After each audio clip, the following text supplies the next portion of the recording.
আসসালামু আলাইকুম রহমতুল্লাহ। কমার্স পাঠ এর অনলাইন ক্লাসে আপনাদের স্বাগতম জানাচ্ছি। আমি আল মাসুদ। আশা করি আল্লাহর রহমতে আপনারা সবাই ভালো আছেন। আলহামদুলিল্লাহ, আমিও ভালো আছি। আজকে আমরা প্রিন্সিপালস অফ অ্যাকাউন্টিং এর চ্যাপ্টার 3 দ্য অ্যাকাউন্টিং প্রসেস এর চতুর্থ ক্লাসটি করব। তো এই চতুর্থ ক্লাসে আমরা যা করবো তা হচ্ছে অ্যাকাউন্টিং ইকুয়েশন, অর্থাৎ হিসাব সমীকরণ। তো চলুন আমরা আজকের ক্লাসটা শুরু করি।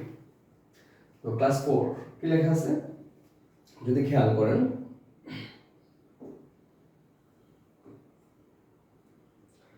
from the following equation,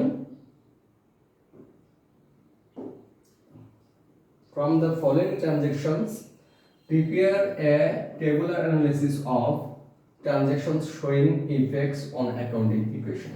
হিসাব সমীকরণের উপর প্রভাব দেখিয়ে একটি সামারি তৈরি করো নিচের লেনদেনগুলোর মাধ্যমে। তো যা হচ্ছে অ্যাকাউন্টিং ইকুয়েশন হিসেবে পরিচিত। তো জুলাই 1 কি বলছে? Started business bringing টাকা 1 লাখ ক্যাশ, ইনভেন্টরি টাকা 2 লাখ, ফার্নিচার টাকা 1 লাখ এন্ড ইকুইপমেন্ট টাকা 1 লাখ।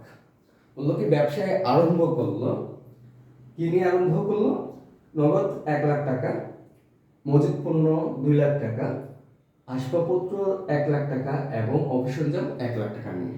অর্থাৎ 1 লাখ টাকা নগদ, 2 লাখ টাকার মজুত পণ্য, 1 লাখ টাকার আসবাবপত্র, 1 লাখ টাকার অফিস সরঞ্জাম নিয়ে ব্যবসা আরম্ভ করলো। যখন ব্যবসা আরম্ভ করবে এটার জন্য জাবেদা করতে হবে। কি জাবেদা হবে?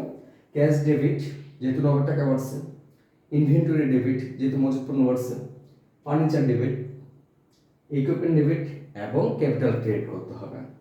তো এখান থেকে আমরা কি কি পাবো?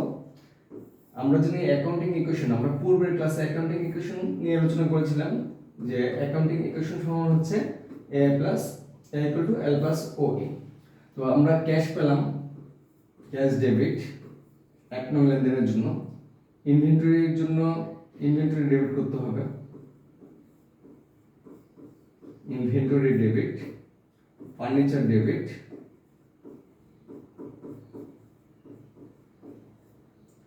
ইকুইপমেন্ট ডেবিট এবং ক্যাপিটাল ক্রেডিট হবে। আমরা জাবেদা প্রথমে করে রাখবো কেন?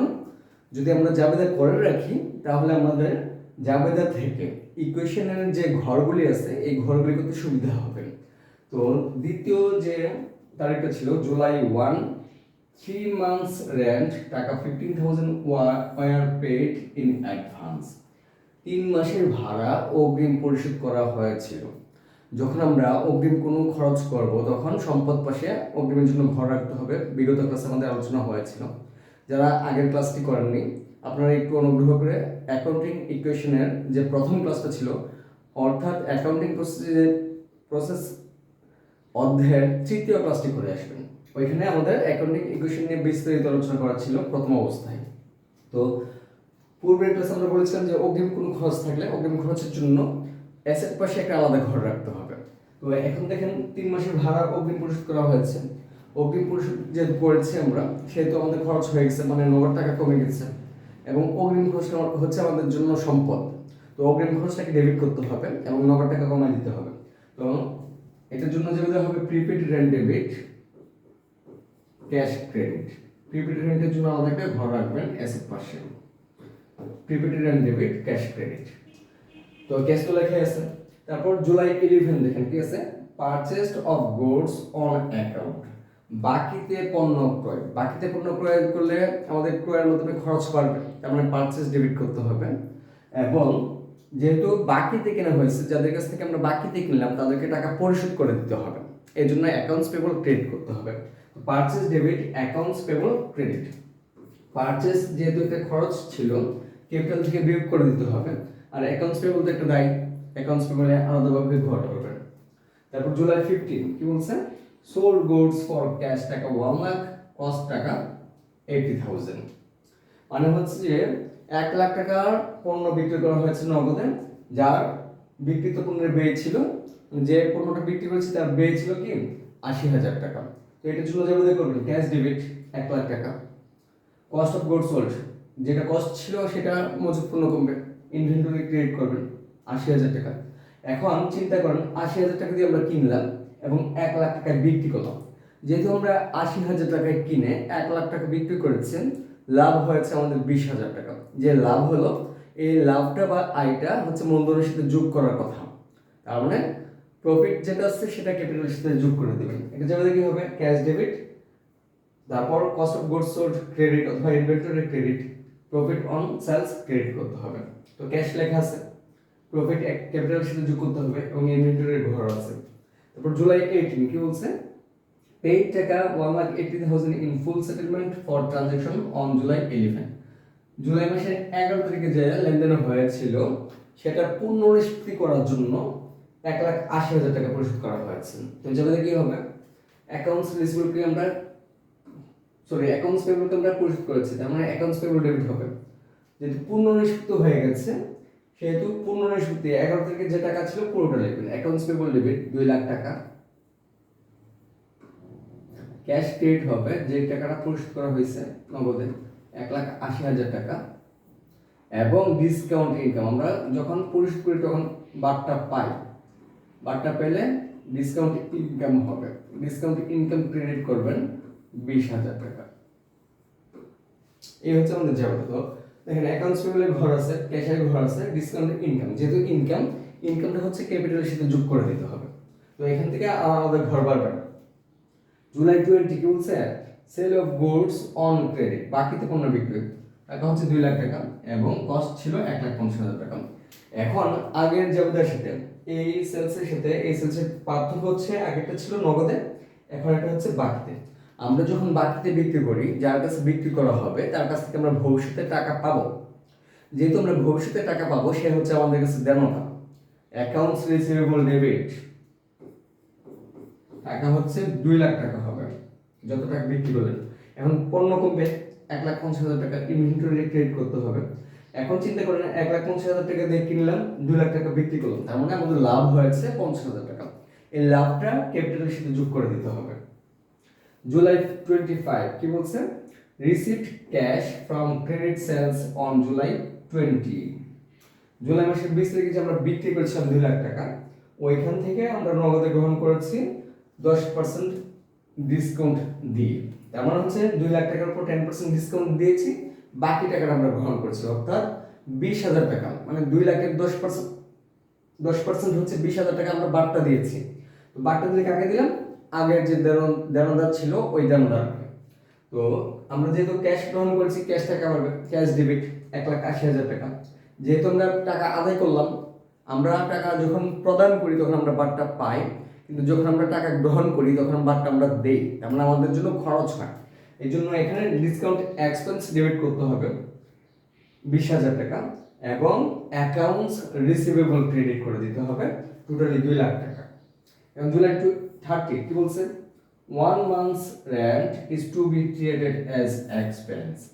1 মাসের ভাড়াকে, আগে যে আমরা 3 মাসের ভাড়া দিয়েছিলাম ওইখান থেকে 1 মাসের ভাড়াকে ভাড়া খরচ হিসেবে গণ্য করতে হবে, তার মানে 1 মাসের মেয়াদ উত্তীর্ণ হয়ে গেছে। এখন রিকোয়ার্ড কি বলেছে, show the effects of the above transactions on accounting equation, উপরের লেনদেনগুলোর প্রভাব দেখাও হিসাব সমীকরণের উপর, প্রুভ দ্য ইকুয়েশন, হিসাব সমীকরণটা কি করো, প্রমাণ করো। আমাদের কাজ হচ্ছে দুইটা কাজ করতে হবে, একটা হচ্ছে হিসাব সমীকরণ তৈরি করে এর প্রভাব দেখাতে হবে লেনদেনগুলোর, এবং এই হিসাব সমীকরণটার প্রমাণ করতে হবে। তো চলুন আমরা এই অঙ্কটা শুরু করি ইনশাআল্লাহ।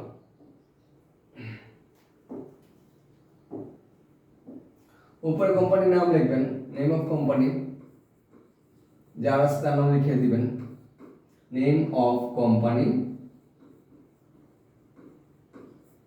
অ্যাকাউন্টিং ইকুয়েশন, অ্যাকাউন্টিং ইকুয়েশন,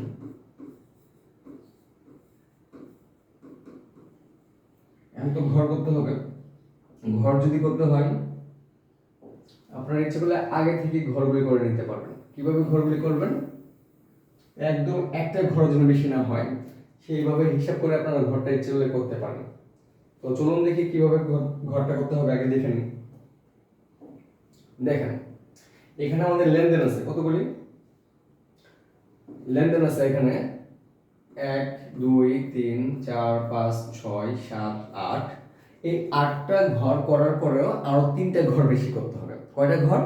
3টা ঘর। তার মানে 8 আর 3 11টা ঘর করতে হবে। এখন 3টা ঘর, কোন কোন ঘরগুলো বেশি করতে হবে?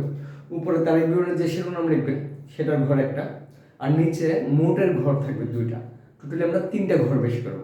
তো এখানে যেহেতু 8টা ছিল, 8 আর 3 টোটালি আমরা 11টা ঘর করে আসবো ইনশাআল্লাহ। তো চলুন ঘরটা করি। তো তারপর হচ্ছে তারিখ বিবরণের ঘর নেবেন। প্রথম ঘর,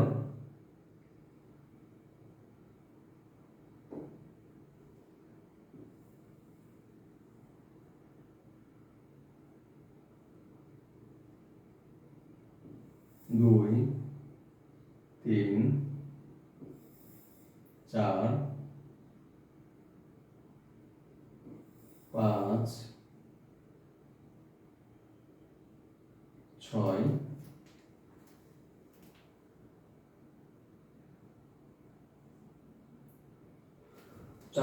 6টা ঘর হলো, আরো ঘর করতে হবে বেটা 5টা।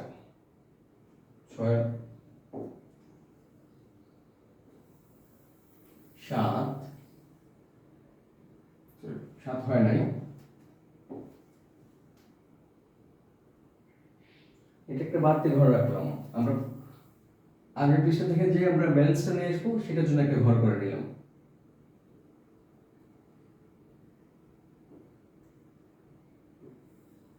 7 8 9 10, নিচে হচ্ছে মোটের ঘর। টোটালি হচ্ছে 11টা ঘর করে নিলাম আমরা। তো এখন সামনে হচ্ছে ডেটের ঘর থাকে, ডেট। পিছন দিক দিয়ে আমরা রিমার্কসের একটা ঘর করব, রিমার্কসের ঘর।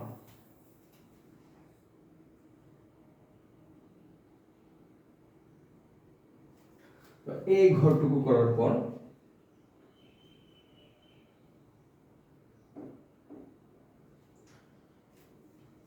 ডেট,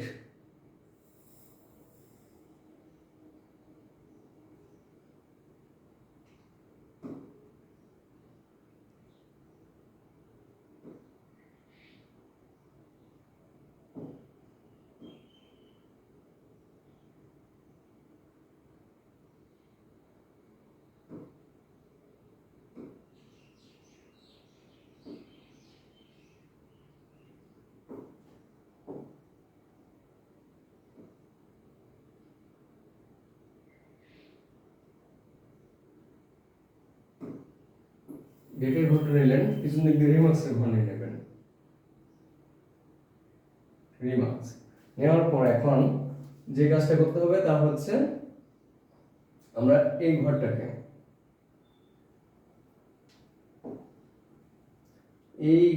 তারিখ বিবরণের ঘরটাকে আগে 2 ভাগ করবেন। 2 ভাগ করে আসার পর এখন আমাদের দেখতে হবে যে আমাদের কয়টা ঘর সম্পদ পয়সা ছিল। Cash, inventory, furniture, equipment, prepaid rent এবং অ্যাকাউন্টস রিসিভেবল, 6টা ঘর ছিল। আর ক্যাপিটালের ঘর হচ্ছে 2টা। তো অ্যাসেট পাশে 6টা এবং ক্যাপিটাল পাশে 2টা ঘর করবেন। ক্যাশ,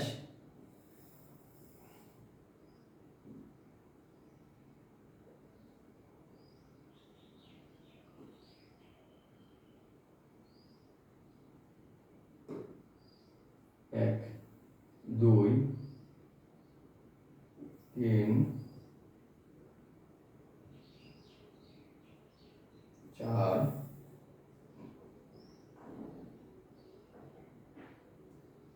5 6,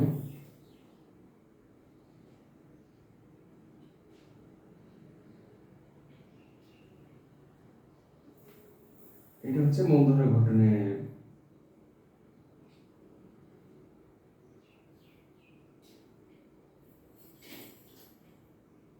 তো এখন যদি আমরা খেয়াল করি, এখানে মাঝখান দিয়ে আরেকটা ঘর করে দিবেন। তো এখানে যদি ঘর দিয়ে দেন তাহলে আমরা এখান থেকে চিহ্নিত করতে পারবো যে যদি মোটা করে রাখেন আগের ঘরটুকু হচ্ছে অ্যাসেট পাস, পরের ঘরটুকু হচ্ছে লায়াবিলিটিস পাস। তো দেখেন ডেট, অ্যাসেটস, সমান ঘরের ওই পাশে যেটা থাকবে সেটা হচ্ছে লায়াবিলিটিস প্লাস ওনার্স ইকুইটি, আর সবার শেষে যেটা আছে সেটা হচ্ছে রিমার্কস এর ঘর, রিমার্কস। এখন এখানে ছিল ক্যাশ, ইনভেন্টরি, ফার্নিচার,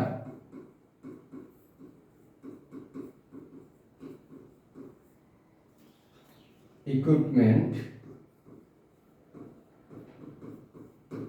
তারপর ছিল cash, inventory, furniture, equipment, prepaid rent এবং accounts receivable. Prepaid rent, accounts receivable, তারপর ছিল অ্যাকাউন্টস পেয়েবল এবং capital. Accounts payable, AP, capital. এখন আমাদের কাজ হচ্ছে সাল বসাতে হবে এবং লেনদেনগুলি যেভাবে ছিল সেম ভাবে বসিয়ে দিতে হবে যার যার ঘরে আসে। তো প্রথম লেনদেনটা যদি দেখেন কি ছিল, 1 তারিখ, জুলাই 1 কি ছিল একটু দেখেন। স্টার্টেড বিজনেস, ব্যবসা আরম্ভ করলো, ব্রিঙ্গিং, নিয়ে কি নিয়ে 1 লাখ টাকা ক্যাশ, তার মানে ক্যাশ আনছে, ক্যাশ ডেবিট 1 লাখ টাকা, ইনভেন্টরি ডেবিট 2 লাখ টাকা, ফার্নিচার ডেবিট 1 লাখ টাকা এবং ইকুইপমেন্ট ডেবিট 1 লাখ টাকা। Cash debit, inventory debit, furniture debit, equipment debit, capital credit 1 lakh, 2 lakh, 1 lakh এবং 1 লাখ। তো দেখেন cash debit July 1, July 1 cash debit 1 lakh, inventory debit 2 lakh, furniture debit 1 lakh, equipment debit 1 lakh. সবগুলো যোগফল যত আসবে তত হচ্ছে ক্যাপিটাল ক্রেডিট হবে। 1, 2, 4, 5 লাখ টাকা ক্যাপিটাল ক্রেডিট করবেন 5 লাখ। এটা হচ্ছে কি ওপেনিং ক্যাপিটাল, ওপেনিং ক্যাপিটাল। এখন যোগ করে যোগফলটা বসিয়ে দেন নিচে, 1 লাখ, 2 লাখ, 1 লাখ, 1 লাখ, 5 লাখ। ঘর করার সময় অবশ্যই প্রথম ঘরটা একটু চিকন থাকলেও পরের ঘরগুলো একটু মোটা করে করবেন। তারপর জুলাই 1, আরেকটা জুলাই 1 ছিল, দেখেন কি ছিল জুলাই 1 কি বলছে, 3 months রেন্ট টাকা 15,000 ওয়ার পেড ইন অ্যাডভান্স। 3 মাসের ভাড়া অগ্রিম পরিশোধ করা হয়েছিল 15,000 টাকা। অগ্রিম খরচের জন্য কি হয়, prepaid rent debit, cash credit. তো প্রিপেড রেন্টের জন্য তো আমাদের ঘর আছে 15,000 টাকা, prepaid rent debit 15,000, cash credit 15,000। আগে বলেছিলাম প্রথম ক্লাসে যে ডেবিট গুলি যদি ক্রেডিট হয়ে যায় বিয়োগ করতে হবে, আর বিয়োগের চিহ্ন ছিল মাইনাস, ওই ব্র্যাকেট। তো prepaid rent debit, cash credit, একবার ডেবিট হয়েছে ডেবিটটা ডেবিট হলে যোগ, ক্রেডিটটা ক্রেডিট হলে যোগ, কিন্তু ডেবিটটা যদি ক্রেডিট হয়ে যায় বিয়োগ করতে হবে, আর ক্রেডিটটা যদি ডেবিট হয় তখন বিয়োগ করতে হবে। তো 1 লাখ থেকে 15,000 বিয়োগ করলে থাকবে 85,000, 85,000। এই 2 লাখ ছিল 2 লাখ, 1 লাখ, 1 লাখ,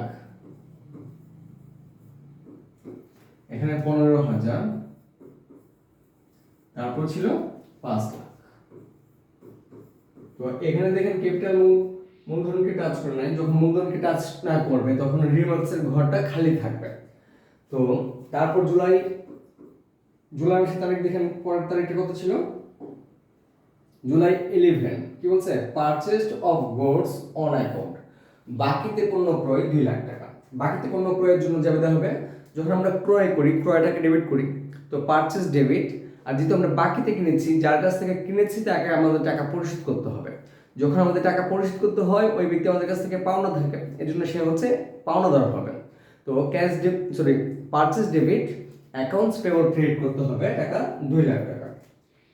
তো পারচেজ তো খরচ হয়েছে, খরচের জন্য ক্যাপিটাল থেকে মাইনাস করবেন, আর অ্যাকাউন্টস পেবল ক্রেডিট করবেন 2 লাখ টাকা, 2 লাখ। আর যেহেতু পারচেজ থেকে খরচ থাকলে মূলধন থেকে কমে, ক্যাপিটাল থেকে মাইনাস করলেন পারচেজ।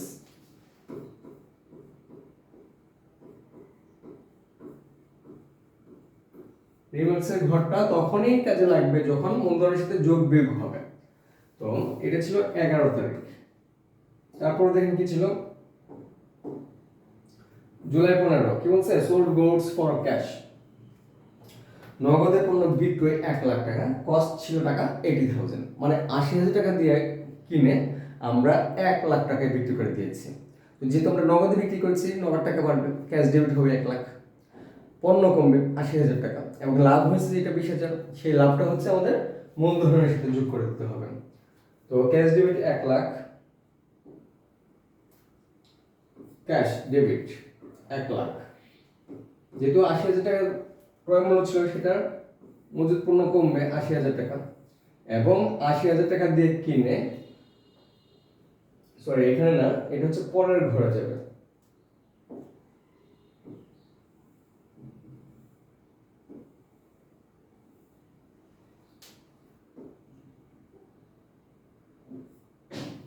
এক লাখ 80,000, আর যেহেতু প্রফিট হয়েছে ক্যাপিটালের সাথে যোগ করতে হবে 20,000, প্রফিট অন সেলস লিখে রাখতে হবে। তো আগের ব্যালেন্স গুলো তো আমরা নামাই নাই, প্রফিট অন সেলস আগের ব্যালেন্স গুলো নামান, 5 লাখ বিয়োগ 2 লাখ থাকবে 3 লাখ, এটা হচ্ছে 2 লাখ, এখানে 15,000, সাথে সাথে বিয়োগ ফলটা নামানোর সুবিধা হচ্ছে যদি কোথাও আপনার ভুল হয়ে যায় তখন আপনি একটা একটা করে যখন লেনদেন চেক করবেন তখন ধরে নিতে পারবেন। 1 লাখ, এখানে আছে 2 লাখ, এখানে আছে 85,000। এখন কি করতে হবে, যোগ করে দিতে হবে, যেটা যোগ করার সেটা যোগ করবেন। জুলাই 11 তারিখ ছিল কত, 15, 85,000 যোগ 1 লাখ সমান হচ্ছে 1,85,000, 1,85,000, এটা হচ্ছে 2 লাখ বিয়োগ 80,000 থাকবে 1,20,000, তারপর থাকলো 1 লাখ, তারপর 1 লাখ,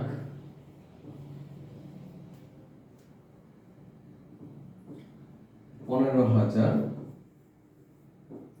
এটা 2 লাখ,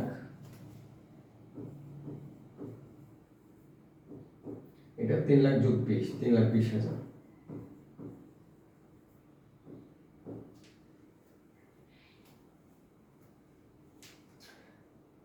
এখন 15 তারিখের পরের তারিখটা দেখেন কত ছিল,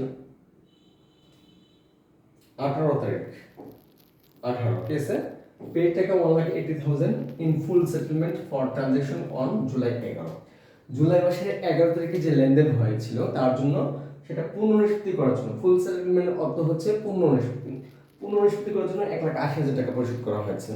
যখন আমরা পরিশোধ করি, কাকে পরিশোধ করি, আপনি যখন পরিশোধ করবেন ওই ব্যক্তিকে, সে হচ্ছে আপনার পাওনাদার ছিল, পাওনাদারকে পরিশোধ করা হয়েছে। তার মানে টাকা পরিশোধ করলে তো টাকাটা ওই ব্যক্তিই পাবে, অ্যাকাউন্টস পেবল ডেবিট করতে হবে, ক্যাশ টাকা কমবে, ক্যাশ ক্রিয়েট করতে হবে। এখন পুনঃনিষ্পত্তি যেতে হয়েছে, আমাদের লেনদেন হয়েছিল জুলাই মাসের 11 তারিখে 2 লাখ টাকা, পরিশোধ করা হয়েছে 1,80,000, তার মানে 20,000 টাকা হচ্ছে আমরা বাদটা পেয়েছি, ছাড় পেয়েছি, ওই ছাড়টাও আমাদের জন্য একটা আয়, তো এটা মূলধনের সাথে অ্যাড করে দিতে হবে ডিসকাউন্ট ইনকাম নামে। তো জুলাই 18 কি লিখবেন? অ্যাকাউন্টস পেয়েবল ডেবিট 2 লাখ টাকা। যেহেতু অ্যাকাউন্টস পেয়েবল স্বাভাবিকভাবে ক্রেডিট হয়, এখন যারা ডেবিট হচ্ছে এটা বিয়োগ করে দিতে হবে। ক্যাশ ক্রেডিট করবেন কত টাকা? 1,80,000 টাকা ক্যাশ ক্রেডিট, যেহেতু এটা ডেবিট ব্যালেন্স ছিল কিন্তু এটা ক্রেডিট হয়েছে, বিয়োগ করতে হবে। আর যেহেতু আমরা কম পরিশোধ করেছি, আমাদের 20,000 টাকা আয় হয়েছে, এটা হচ্ছে ডিসকাউন্ট ইনকাম, ক্যাপিটালের সাথে যোগ করে দিবেন discount income. Discount income create করবেন। 1,85,000 বিয়োগ 80 থাকলো 5,000।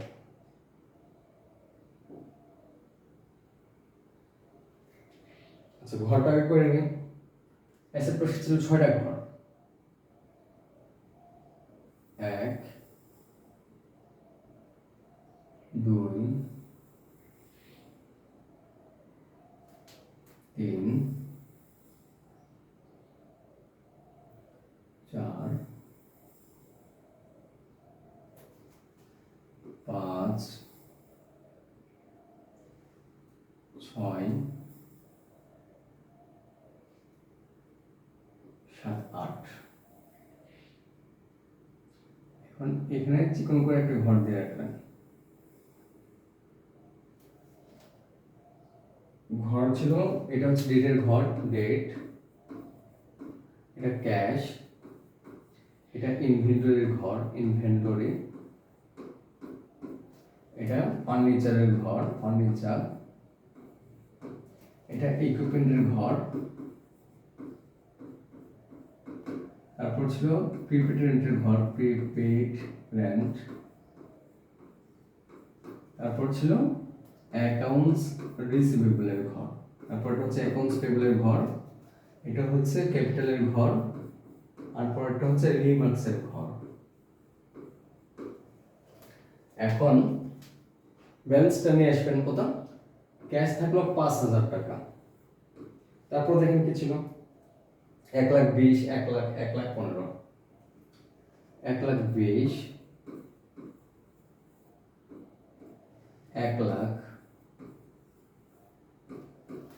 1 লাখ,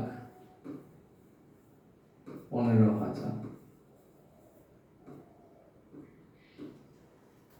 তারপর দেখেন কি ছিল?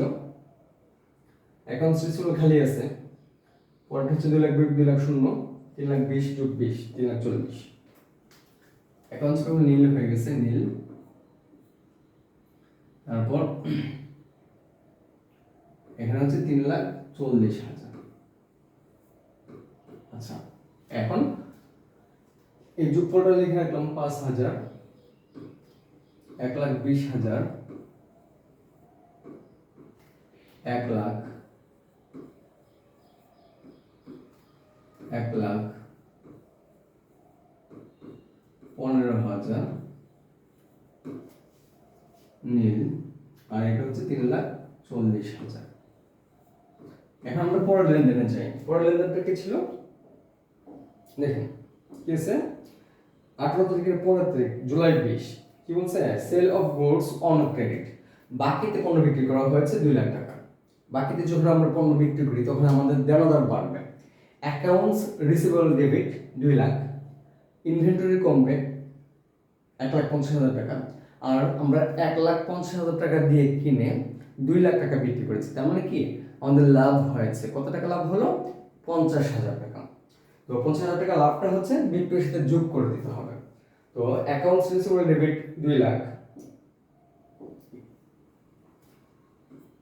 অ্যাকাউন্টস রিসিভেবল ডেবিট 2 লাখ, মজুদ পণ্য কমবে 1,50,000 টাকা, ইনভেন্টরি ক্রেডিট 1,50,000, এখানে তো আবার মাইনাস হয়ে গেল, মাইনাস ফিগার আসবে। তারপর যেহেতু লাভ হয়েছে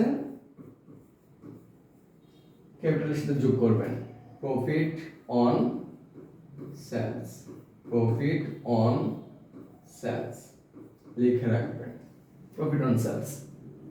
তো ডেট ছিল জুলাইয়ের কত? 20 তারিখ, জুলাই 20 কি আছে 5,000,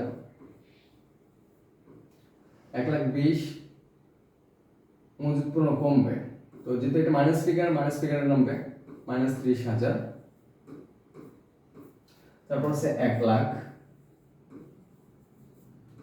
তারপর আছে কত 1,15,000, তারপর আছে 2,00,000, তারপর আছে কত 3,40,000 যোগ 50, 3,90,000।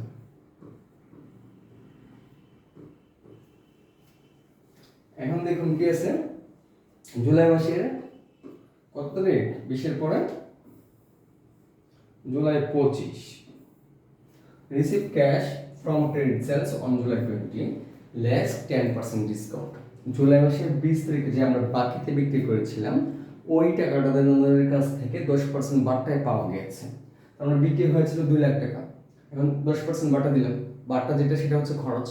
তো যেহেতু আমরা টাকা গ্রহণ করেছি ক্যাশ ডেবিট হবে, ডিসকাউন্ট এক্সপেন্স ডেবিট করতে হবে, এবং অ্যাকাউন্টস রিসিভেবলের কাছ থেকে টাকা পেয়েছি মানে আমরা অ্যাকাউন্টস রিসিভেবলকে কমাই দিতে হবে, তো অ্যাকাউন্টস রিসিভেবল ক্রেডিট হবে। Cash debit 1,80,000, cash debit 1,80,000, discount expense যেটা সেটা হচ্ছে 20,000 টাকা ছিল, এটা ক্যাপিটাল থেকে মাইনাস করতে হবে ডিসকাউন্ট এক্সপেন্স নামে, ডিসকাউন্ট এক্সপেন্স, এবং দেনাদার কমবে টোটালি 2,00,000 টাকা, অ্যাকাউন্টস রিসিভেবল ক্রেডিট 2,00,000। 20 পর তারিখ ছিল 25।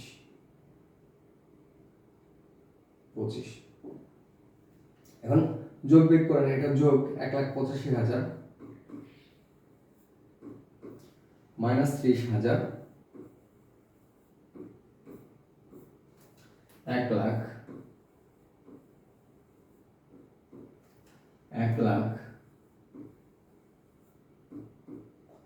15,000 নীল শূন্য, এইটাও নীল ছিল, 3,90,000 বিয়োগ 20,000 থাকবে 3,70,000। তারপর জুলাই 28 বা 30, দেখেন কত তারিখ ছিল জুলাই 30 তারিখ, 1 month's rent, এক মাসের ভাড়া, 1 month's rent is to be treated as expense, এক মাসের ভাড়াকে ভাড়া হিসেবে গণ্য করতে হবে। তার মানে কি রেন্ট এক্সপেন্স ডেবিট, আর আগে প্রিপেড রেন্ট ডেবিট করা ছিল, এখন প্রিপেড রেন্টটাকে ক্রেডিট করে দিতে হবে। 3 মাসের অগ্রিম ভাড়া ছিল 15,000, এক মাসের অগ্রিম ভাড়া হচ্ছে 5,000 টাকা, তো রেন্ট এক্সপেন্স ডেবিট 5,000, যেহেতু খরচ ক্যাপিটাল থেকে কমায় দিতে হবে, আর প্রিপেড রেন্ট আগে ডেবিট ছিল, প্রিপেড রেন্ট এখন প্রিপেড রেন্ট ক্রেডিট করতে হবে 5,000 টাকা। রেন্ট এক্সপেন্স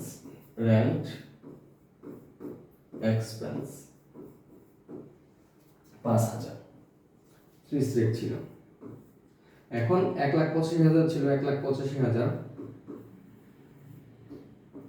যেহেতু লেনদেন নাই ক্লোজ করবেন, -30,000 ছিল, -30,000,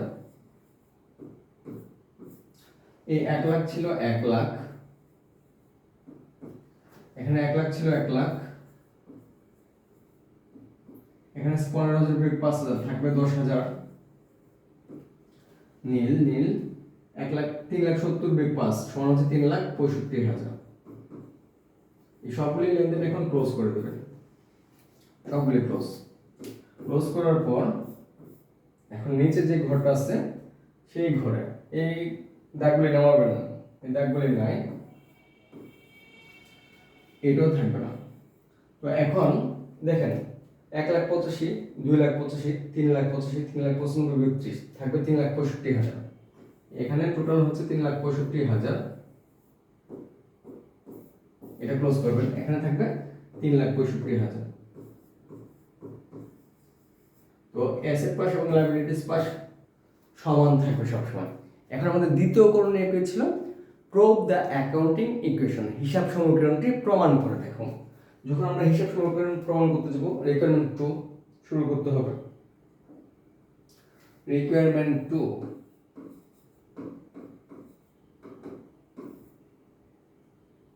we know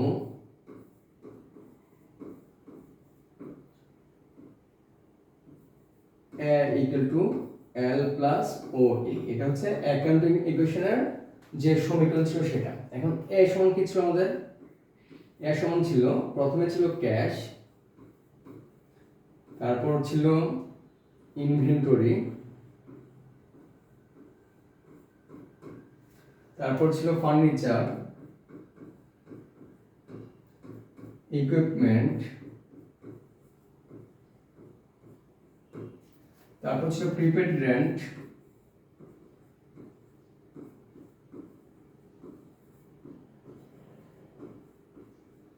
তারপর ছিল অ্যাকাউন্টস রিসিভেবল ইকুয়াল টু, এখানে ছিল accounts payable plus capital.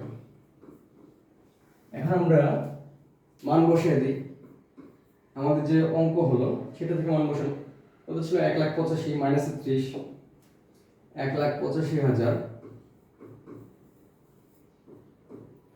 Plus bracket 30,000 plus furniture ছিল কত?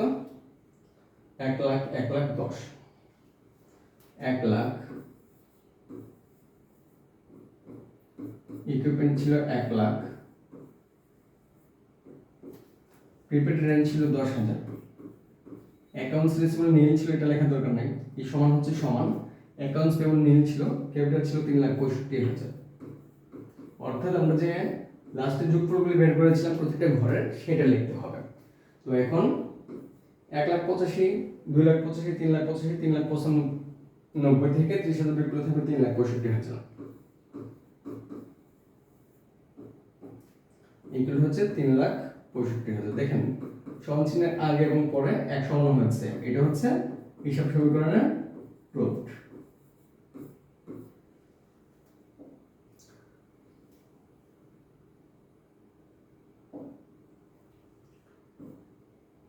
তারপর আপনাদের জন্য একটা বাড়ির কাজ দেওয়া হচ্ছে, বাড়ির কাজটা আমি দিয়ে রাখছি।